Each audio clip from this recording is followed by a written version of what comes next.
शिव मंदिर में चले जाना, किसी भी शंकर के मंदिर में चले जाना और पार्वती माता का श्रृंगार देखना एकदम साधारण, एक चुंदड़ी ओढ़ी हुई है, हाथ बंधा हुआ है, कोई थोड़ी बहुत चूड़ी पहनी हुई, माथा में बिंदी, बोर, कुंडल सब पहनी, आराम से बैठी। पर बाकी की माताओं का श्रृंगार देखोगे, अपार सुंदरता का श्रृंगार। पार्वती जी फूलों का श्रृंगार करती है, उनके पास में श्रृंगार तो सब है, ऐसे कोई श्रृंगार की कमी नहीं है। माँ जगत जननी जगदम्बा के श्रृंगार की कमी है, ढेर सारा श्रृंगार है, पर माँ उस श्रृंगार को धारण करती है जो जनमानस के लिए श्रेष्ठतम। मां श्रृंगार वो करती है जो जनमानस के लिए श्रेष्ठ हो। 9 दिन में एक दिन अगर घर में ज्यादा बीमारी फैल रही हो, कोई ना कोई बीमार पड़ रहा हो, तो 1 लोटा पानी सुबह स्नान कर कर घर के चारों तरफ घुमाकर नीम के पेड़ के नीचे नवरात्र में डाल देना। महाराज 3 या 4 दिन लगेंगे, आराम लगना चालू हो जाएगा, घर से रोग दूर हो जाएगा। शिव महापुराण की कथा कहती है, देवी भागवत कहती है कि माता का 9 दिवस तक स्थान नीम के पेड़ के नीचे रहता है।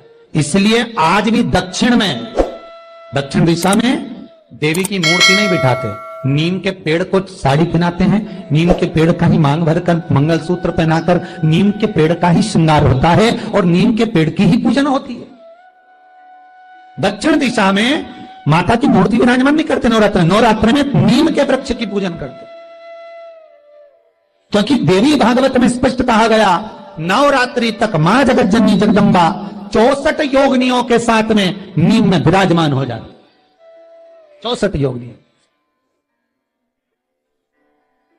घर के अंदर बैठकर आप 27 मनके की माला जप रहे हो, घर के अंदर बैठकर 30 मनके की माला जप रहे हो, घर के अंदर बैठकर 108 मनके की माला जप रहे हो।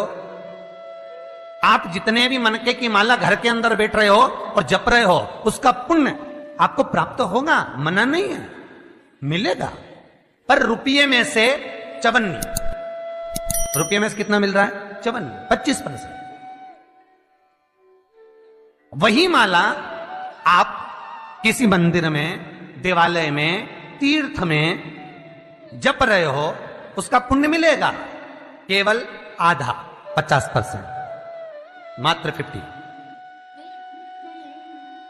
महाराज वही माला आप यदि पीपल, आंवला, समी, बेलपत्र, इन वृक्ष के नीचे अगर आप एक माला को लेकर बैठे हो और बिना आसन के, समी के वृक्ष के नीचे आप कोई मंत्र जप रहे हो, कोई बेलपत्री के पेड़ के नीचे मंत्र जप रहे हो, कोई आंवले के पेड़ के नीचे मंत्र जप रहे हो, किसी पीपल के वृक्ष के नीचे मंत्र जप रहे हो, तो वहां आसन लगाने की जरूरत नहीं होती। बिना आसन के अगर आपने एक माला का एक मन का भी अगर जपा है, शिव महापुराण कहती है, विष्णु पुराण कहती है कि 100% पुण्य आपके खाते में उस मंत्र का फल प्रदान कर देता है। उस मंत्र का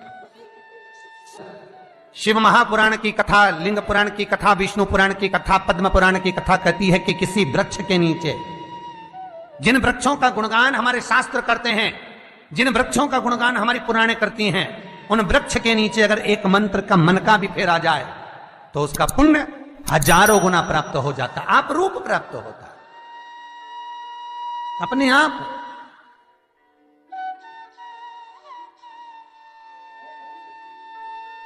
आप जिस पुण्य को करना चाह रहे, मेरा बहुत निवेदन है महाराज, बहुत प्रयास करा करो, प्रयास करना। अगर हाथ के मनके की माला भी नहीं हो और किसी पीपल के पेड़ के नीचे 15 मिनट बैठने का मौका मिल गया, आंवले के वृक्ष के नीचे 5 मिनट बैठने का मौका मिल गया, किसी आंवले के वृक्ष के नीचे आप 5 मिनट बैठे हो, ओम नमो नारायण का मंत्र का स्मरण कर लो, ओम नमो भगवते वासुदेवाय का जाप कर लो, बस उसका फल 4 गुना, हजारों गुना प्राप्त हो जाता है। शमी के पेड़ के नीचे बैठे हो, श्री शिवाय नमस्तुभ्यम का जाप करिए, 4 गुना फल मिलेगा, 1000 गुना फल। बेलपत्री के पेड़ के नीचे गए हो, ओम नमः शिवाय ओम का जाप करिए, फल मिलेगा। उस फल को हमें पाना है। शिव जी का पहला पार्वती के साथ अवतार है काल और काली, महाकाल और महाकाली, पहला होता है। पर द्वार पर चप्पल पड़ी होने के कारणवश वो लौट कर चली जाती है। बहुत ध्यान दीजिएगा हमारा, थोड़ा सा आपको बुरा लगेगा, लग जाएगा, और शिव पुराण है, जीवन संवार देगी तो अच्छी बात है, जीवन संवार दे तो अच्छी बात। मंदिर के द्वार पर हम जब चप्पल छोड़ते हैं, जिस मंदिर की चौखट पर चप्पल छोड़ी है, आप जितनी देर आराधना में लगे रहते हैं उतनी देर तक आपकी चप्पल पर जितने लोग लांग कर जाते हैं, जितने लोग लांग कर प्रवेश करते हैं, उसका भी दुख आपके भाग्य में आता चले जाता है। ध्यान दीजिएगा जरा, चप्पल का भविष्य पुराण में पढ़िएगा कभी कि पादुका का महत्व क्या है, पादुका किस ओर उतारना चाहिए, पादुका को कहां रखना चाहिए। स्कंद पुराण कहती है जिस व्यक्ति पर कर्जा बहुत ज्यादा मात्रा में हो जाता है और कर्जा चूकता नहीं है, आप बहुत प्रयास कर लिए, करोड़ों रुपए का कर्जा हो गया, यहां से लिया वहां दिया, वहां से उठाया वहां दिया, वहां से उठाया वहां दिया, तो निवेदन है कभी मौका लगे कर्जा मुक्ति के लिए सारे वृक्षों में अगर कोई श्रेष्ठ वृक्ष माना गया है तो वो बट का वृक्ष माना गया महाराज। इसलिए प्रशासनिक कार्य के लिए, मानसिक टेंशन में, परेशानियों में बटकेश्वर महादेव का स्मरण किया जाए।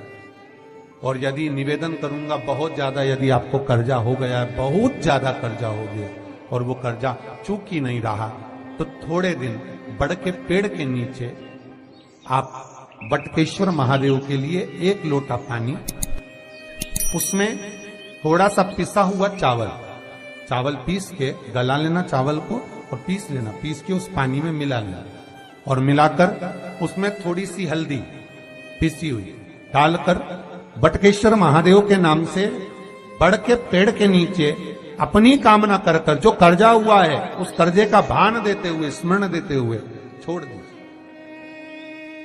महाराज 2 या 3 सोमवार एक ही जगह पर करना, 3 सोमवार बाद वहीं से बड़ के पेड़ की थोड़ी सी जड़ उठा लाना और उस जड़ को एक कोई धागे में बांधकर या तो अपनी गले में डाल लो या अपनी जेब में पटक लो, उसको थोड़े दिन पटक कर रखना, लगभग 2 से 3 महीना पटक कर रखो। वो जड़ जैसे बड़ का पेड़ विस्तार होता है, पानी गिरे ना गिरे, जल वृष्टि हो ना हो, गर्मी पड़े ना पड़े, उसको कोई फर्क नहीं पड़ता, बड़ का वृक्ष आप रूप फैलता जाता, उसकी जड़ें अपने आप प्रबल होती है। उसी तरह ये बटकेश्वर महादेव कहीं से भी अगर जड़ आपके पास में रखी है 1 महीना, 2 महीना, 3 महीना तक, तो ये जड़ अपने आप लक्ष्मी को पकड़कर खींच कर लाती है और कर्जे से मुक्त कर देती है। बटकेश्वर महादेव का स्मरण सुख का देना हो। बेलपत्री का वृक्ष किसका प्रतीक है?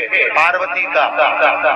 नीम का वृक्ष किसका प्रतीक है? जगदम्बा का। जिस व्यक्ति को ब्लड प्रेशर की बीमारी रहती हो, ऊपर नीचे ब्लड प्रेशर होता रहता हो, तकलीफ भोग रहे हो, बहुत कष्ट में हो, बार बार पसीना आ जाए शरीर पर, कुछ ना करिए, 1 लोटा पानी भरो, 7 पत्ती नीम की डालना, खाई की डालना, नीम, कड़वी नीम, मीठी नीम नहीं, कड़वी नीम, और साथ उसमें बेलपत्र डालना। जिस व्यक्ति का ब्लड प्रेशर हाई हो, लो हो, उसके कमरे में उसको प्लेट से ढक कर रख दी।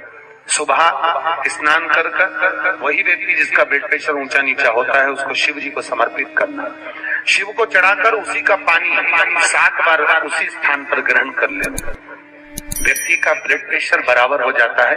मात्र लगभग अगर सोमवार कर रहे हो तो 11 सोमवार करो, प्रतिदिन नियम से कर रहे हो तो 15 दिन कर लो, उसमें बराबर। फिर कभी जिंदगी में ब्लड प्रेशर की बीमारी चली ही जाती है। कोई बरसाती मेंढक मत बनना रे, बरसात आती है तो मेंढक बहुत सारे इकट्ठे हो जाते हैं, टर करते हैं। कई लोगों की आदत होती है, सावन का महीना आया तो मंदिर में भीड़, शिवरात्रि आई तो मंदिर में भीड़। हमें बरसाती मेंढक नहीं बनना कि सिर पे त्रिपुंड लगा लिया, गले में रुद्राक्ष की माला पहन ली, चोला बदल लिया, कपड़े बदल लिए और कपड़े बदलकर साधु संत बनकर, सन्यासी बनकर, तपस्वी बनकर छल करने के लिए, निंदा करने के लिए, बुराई करने के लिए, चुगली करने के लिए, अपशब्द करने के लिए, लोगों को घाटा पहुंचाने के लिए, लोगों के पांव खींचने के लिए बैठ गए। ये नहीं बनना हमको, हमें बरसाती मेंढक नहीं बनना। भगवान की कथा कहती है शिव को पाने के लिए कपड़े बदलने की जरूरत नहीं पड़ती, शंकर को पाने के लिए कलेजा बदला जाता है और शिव सांस लिया जाता है।